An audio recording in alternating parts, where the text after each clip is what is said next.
Hello friends, আপোনালোকক আমাৰ এই টেষ্ট সাপোৰ্ট নবীন হাজদা ইউটিউব চেনেললৈ স্বাগতম জনাইছো फ्रेंड्स। আজিৰ এই ভিডিওটোৰ জৰিয়তে আপোনালোকক লাইভ ফৰ্ম ফিলআপ কৰি দেখুৱাম যে আপোনালোকে মুখ্যমন্ত্ৰী মহিলা উদ্যমিতা আঁচনি বা অভিযানৰ ফৰ্মখন হয়তো আপোনালোকে পাইছে। এই ফৰ্মখন আপোনালোকে কেনেকৈ ফৰ্ম ফিলআপ কৰিব লাগিব গোটেইখিনি মই আপোনালোকক লাইভ ফৰ্ম ফিলআপ কৰি দেখুৱাম যাতে আপোনালোকৰ অলপো ভুল নহয় আৰু এই আঁচনি টকাসমূহ আপোনালোকে সুকমলনে পাই যায়। তাৰ প্ৰতি লক্ষ্য ৰাখি মই আপোনালোকক লাইভ ফৰ্ম ফিলআপ কৰি দেখুৱাম। সো ভিডিওটো দেৰি নকৰি আজি ভিডিওটো আৰম্ভ কৰো আহক। আৰু আগতে হয়তো আপোনালোকে ইউটিউবত ভিডিও পাই গৈছে যে এই ফৰ্মখন কেনেকৈ ফিলআপ কৰিব লাগে, কিন্তু ফৰ্ম ফিলআপ কৰি আপোনালোকক দেখুৱা নাই। মই এই ভিডিওটোৰ জৰিয়তে আপোনালোকক ফৰ্ম ফিলআপ কৰি A to Z এটা বস্তু আপোনালোকক চালি জাৰি দেখুৱাই ফৰ্ম ফিলআপ কৰি দেখুৱাম। তো ভিডিওটো যদি এতিয়ালৈকে লাইক কৰা নাই তেতিয়াহলে লাইক কৰি ল'ব আৰু আমাৰ এই চেনেলটো এতিয়ালৈকে যদি সাবস্ক্ৰাইব কৰা নাই তেনেহলে সাবস্ক্ৰাইব কৰি ল'ব।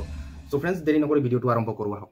ইয়াতে फ्रेंड्स আপোনালোকে দেখিবলৈ পাইছে মুখ্যমন্ত্ৰী মহিলা উদ্যমিতা অভিযান বা আঁচনি। এই আঁচনিখনৰ ফৰ্ম ফিলআপ কৰাৰ আগতে এটা কথা আপোনালোকে মনত ৰাখিব যে আপোনালোকে কলা চিয়াহী ৰঙৰ এটা কলম ব্যৱহাৰ কৰিব। তাৰ পাছতে আপোনালোকক কি কৰিব লাগিব যে এই যিমান বিলাক আপোনালোকে ফৰ্ম ফিলআপ কৰিব গোটেইখিনি আপোনালোকে ক্যাপিটেল লেটাৰত ফৰ্ম ফিলআপ কৰিব লাগিব, কাৰণ ইয়াতে লিখি দিয়া হৈছে ইন ক্যাপিটেল লেটাৰ বুলি লিখি দিয়া হৈছে, অৰ্থাৎ আপোনালোকক ক্যাপিটেল লেটাৰত এই ফৰ্মখন ফিলআপ কৰিব লাগিব। পোন প্ৰথমতে फ्रेंड्स পাসপোৰ্ট সাইজৰ ফটো আপোনালোকক ইয়াত লগাব লাগিব। ইয়াতে আপোনালোকক দেখা পাইছে ঘৰ এটা, এই ইয়াতে আপোনালোকক পাসপোৰ্ট সাইজৰ ফটো লগাব। তাৰ পাছতে কোৱা হৈছে যে আত্মসহায়ক গোটৰ সদস্যৰ নাম, অৰ্থাৎ যি গৰাকী সদস্যই এই আঁচনিৰ বাবে আবেদন কৰিব তাৰ নাম ইয়াত দিব। আপোনালোকে সাপোজ মই ইয়াত সুনিতা বুলি লিখিছো, ক্যাপিটেল লেটাৰ এনেকৈ লিখিব। তাৰ পাছতে কোৱা হৈছে যে আত্মসহায়ক গোটৰ নাম, অৰ্থাৎ আপুনি কোনটো গোটৰ সদস্য বা সদস্যা। তো ইয়াত মই লিখিছো গোলাপ আত্মসহায়ক গোট, গোলাপ SHG বুলি এনেকৈ লিখিছো। তাৰ পাছতে फ्रेंड्स দ্বিতীয়তে 3 নম্বৰ অপচনত কোৱা হৈছে আত্মসহায়ক গোটৰ MIS কোড বুলি কোৱা হৈছে। ইয়াতে फ्रेंड्स এই কোডটো মই আপোনালোকক ফৰ্ম ফিলআপ কৰি নেদেখাও, এটো 6টা বা 7টা সংখ্যাৰ এটা নাম্বাৰ থাকে। এই কোডটো আপোনাৰ গোটটো যদি ৰেজিষ্টাৰ হৈছে এটো ৰেজিষ্টাৰ নাম্বাৰ এক প্ৰকাৰৰ। ইয়াৰ নাম্বাৰ যদি আপোনাৰ ওচৰত নাই, আপোনাৰ গোটৰ যি গৰাকী বাইদেউ সেই বাইদেউক আপোনালোকে যদি সুধে এই কোডটো আপোনালোকে পাই যাব। তাৰ পাছতে फ्रेंड्स ইয়াত মোবাইল নাম্বাৰ কোৱা হৈছে। মোবাইল নাম্বাৰ আপোনালোকে ইয়াত ফিলআপ কৰিব 60017455 আপোনালোকে ফৰ্মখন ফিলআপ কৰিবলৈ। তাৰ পাছতে 5 নম্বৰ অপচনত কোৱা হৈছে জাতি। জাতিত আপোনাৰ কাষ্ট কেটেগৰীটো কি, অৰ্থাৎ আপোনালোকে জেনেৰেল সাধাৰণ নে অন্যান্য পিছপৰা নে অনুসূচিত জাতি নে অনুসূচিত জনজাতি এনেকৈ কোৱা হৈছে। যেহেতুকে फ्रेंड्स আমি OBC কাষ্টৰ, সো আমি ইয়াত টিক মাৰ্ক দি দিম। তাৰ পাছতে फ्रेंड्स কোৱা হৈছে আবেদনকাৰী মৰাণ মটক জনগোষ্ঠীৰ অন্তৰ্ভুক্ত নেকি, যেহেতুকে আমি নহয় সো আমি নহয় অপচনত টিক মাৰি দিছো। তাৰ পাছতে আবেদনকাৰী চাহ জনজাতিৰ অন্তৰ্ভুক্ত নেকি, হয় যেহেতুকে মোৰ ক্ষেত্ৰত হয় সেইটো কাৰণে মই ইয়েস অপচনত ক্লিক মাৰি দিছো, টিক মাৰি দিছো। তাৰ পাছতে फ्रेंड्स কোৱা হৈছে saving bank account number. Account আপোনাৰ যিখন আপোনাৰ পাৰ্সোনেল একাউন্ট নাম্বাৰ, সেই একাউন্ট নাম্বাৰ ইয়াত আপোনালোকক এন্ট্ৰি কৰিব লাগিব। যে মোৰ নাম্বাৰটো হৈ গল 18623435678, এটো হৈ গল মোৰ একাউন্ট নাম্বাৰ। তাৰ পাছত বেংকৰ নাম যেহেতুকে মোৰ SBI বেংকত অৰ্থাৎ ষ্টেট বেংক অফ ইণ্ডিয়াত আছে, সো মই ইয়াত সম্পূৰ্ণৰূপে লিখিম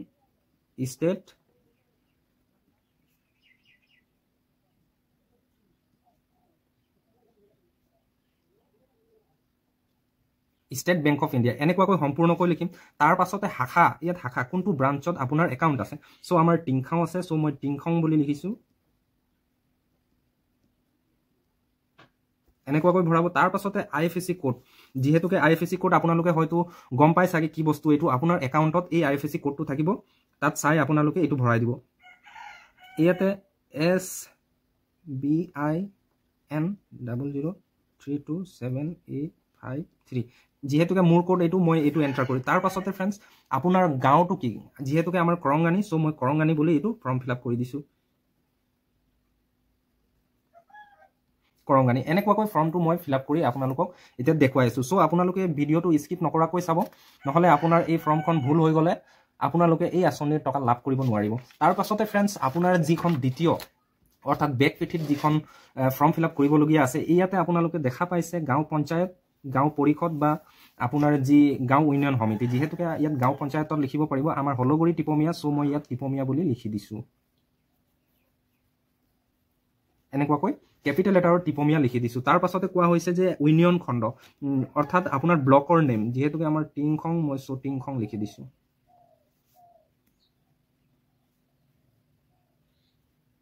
টিংখং জিলাৰ নাম আপোনালোকে লিখি দিব আপোনাৰ যিখন জিলা। আমাৰ যেহেতুকে ডিব্ৰুগড় মই লিখি দিছো।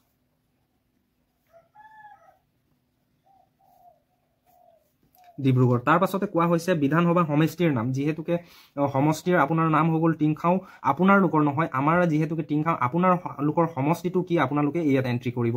ইয়াতে আমাৰ হৈ গ'ল টিংখাও।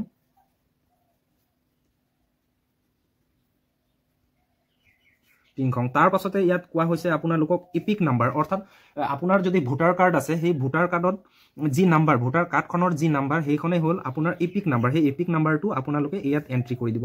এপিক নাম্বাৰটো আপোনালোকে এনেকুৱাকৈ এন্ট্ৰি কৰি দিব।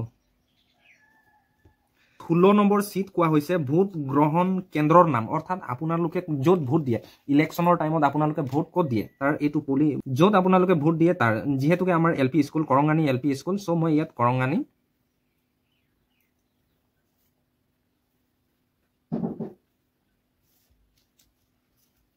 LP স্কুল বুলি লিখি দিছো।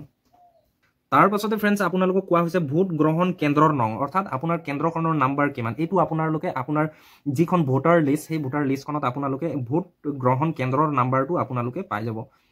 এনেকুৱাকৈ নাম্বাৰটো আপোনালোকে ফিল আপ কৰে। তাৰ পাছত আপোনালোকক 17 নম্বৰত কোৱা হৈছে সন্তানৰ সংখ্যা, আপোনাৰ ল'ৰা ছোৱালী কেইটা, যদিহে আপোনাৰ 4টা, চ' 4টা আপোনালোকে ইয়াত 4 বুলি লিখি দিব। এইটো মোৰ ভুল হৈছে, 4 বুলি লিখি দিব, বা আপোনাৰ নাই তো 0 বুলি আপোনালোকে লিখি এৰি দিব পাৰে।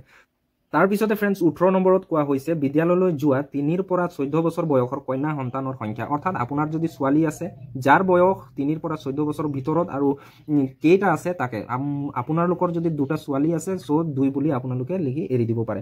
তাৰ পাছতে 19 নম্বৰত কোৱা হৈছে যে বিদ্যালয়ত কন্যা সন্তানৰ নামভৰ্তি কৰোৱা হৈছে নে নাই, যদিহে আপোনালোকে ছোৱালীজনীৰ এডমিশ্যন কৰাইছে তেতিয়াহ'লে য়েছ অপশ্যনত টিক দিব, নতুবা নো অপশ্যনত টিক দিব। তাৰ পাছতে কোৱা হৈছে 20 নম্বৰত অমৃত বৃক্ষ আন্দোলনত ৰোপণ কৰা গছ পুলি কেইটা জীয়াই আছে আৰু ডাঙৰ হৈছে নে, যদিহে আপোনালোকৰ পুলিটো মৰি গৈছে তেতিয়াহ'লে নহয় অপশ্যনত টিক মাৰিব, আৰু যদি জীয়াই আছে ডাঙৰ হৈ গৈ আছে তেতিয়াহ'লে আপোনালোকক এই হয় অপশ্যনত য়েছ অপশ্যনত টিক মাৰিব লাগিব। 20 নম্বৰ খত কোৱা হৈছে যদি নহয় সেই ঠাইত নতুন গছ পুলি ৰোপণ কৰা হৈছে নে, যদিহে ফ্ৰেণ্ডছ আপোনালোকে য'ত অমৃত বৃক্ষ আন্দোলনৰ গছ পুলি লগাইছিলে তাৰ যদি পুলিটো মৰি গ'ল, কিবা কাৰণত মৰি গ'ল, তেতিয়াহ'লে আপোনালোকে নহয় অপশ্যনত টিক মাৰিছে। তাৰপিছত আপোনালোকে কি কৰিব, যদিহে তাৰ জেগাত অন্য বেলেগ পুলি আপোনালোকে লগাইছে নাই, যদিহে লগাইছে তেতিয়াহ'লে য়েছ অপশ্যনত ক্লিক কৰিব, হয় অপশ্যনত ক্লিক কৰিব। তাৰ পাছতে একচনত কোৱা হৈছে 2021 চনত আগত লোৱা মাইক্ৰ' ফাইনেন্স ঋণৰ বাহিৰে আত্মসহায়ক গোট, গ্ৰাম্য সংগঠন, মণ্ডল পৰ্যায়ৰ সংগঠন, বেংক বা আন কোনো বিত্তীয় প্ৰতিষ্ঠানৰ পৰা লোৱা যিকোনো ঋণ পৰিশোধ কৰা হোৱা নাই নেকি, যদিহে আপোনালোকে কৰা নাই বা কৰিছে তেতিয়াহ'লে, যদিহে আপোনালোকে পৰিশোধ কৰিছে তেতিয়াহ'লে আপোনালোকে নহয় অপশ্যনত ক্লিক কৰিব। তাৰ পাছতে কি কোৱা হৈছে যদিহে আপোনালোকে পৰিশোধ কৰা নাই তেতিয়াহ'লে হয় অপশ্যনত ক্লিক কৰিব। ইয়াতে 22 নম্বৰত কোৱা হৈছে পুঁজিৰ দ্বাৰা গ্ৰহণ কৰিবলগীয়া অৰ্থনৈতিক কাৰ্যকলাপ, অৰ্থাৎ আপোনালোকে যি টকা পাব টকাটো পাই আপোনালোকে কি কৰিব তাৰ কাৰ্যকলাপ ইয়াত দিব লাগিব। তাৰ পাছতে কোৱা হৈছে যে মই শ্ৰীমতী, অৰ্থাৎ আপোনালোকৰ নাম, তাৰ পাছত আপোনাৰ স্বামী বা পিতৃৰ নাম ইয়াত দিব। তাৰ পাছতে আপোনালোকক ইয়াত ডেট আৰু অস্থান, ক'ৰ পৰা আপোনালোকে এই ফৰ্মখন ফিল আপ কৰি আছে তাৰ ডেট আৰু অস্থান দি দিব। তাৰ পাছতে আপোনালোকৰ ইয়াত চিগনেচাৰ, ইয়াত ওপৰত চিগনেচাৰ, তাৰ পাছত তলত নাম আপোনালোকক দিব লাগিব। তাৰ পাছতেহে এইখন ফৰ্ম আপোনালোকৰ সম্পূৰ্ণ হৈছে। ইয়াৰ পিছতে ফ্ৰেণ্ডছ আপোনালোকৰ যিখন ফৰ্ম আছে সংকল্প পত্ৰ 1, ইয়াৰ দ্বাৰা মই, অৰ্থাৎ আপোনালোকৰ ইয়াত নাম হ'ব। তাৰ পাছতে ইয়াত কোৱা হৈছে স্বামী, আপোনালোকৰ স্বামীৰ নাম ইয়াত দি দিব। তাৰ পাছত আপোনাৰ বয়স কিমান হৈছে আৰু আপোনাৰ গোটৰ নাম ইয়াত দিব, আত্মসহায়ক গোটৰ এগৰাকী সদস্য, আৰু মই এই MS কোড আপোনালোকৰ কোড নাম্বাৰ, যিটো গোটৰ কোড নাম্বাৰ ইয়াত এন্ট্ৰি কৰি দিব। তাৰ পাছতে আপোনালোকক আকৌ ইয়াত স্বাক্ষৰ কৰিব। এনেকুৱাকৈ আপোনালোকে এই ফৰ্মখন ফিল আপ কৰি আপোনালোকে ছাবমিট কৰিব পাৰে আৰু এই আঁচনিৰ টকাসমূহ আপোনালোকে লাভ কৰিব পাৰে। চ' ফ্ৰেণ্ডছ আজিৰ মোৰ ভিডিঅ'টোত ইমানেই, আশা ৰাখিছোঁ আপোনালোকে মোৰ এই ভিডিঅ'টোৰ পৰা বহু কথা বুজি পালে।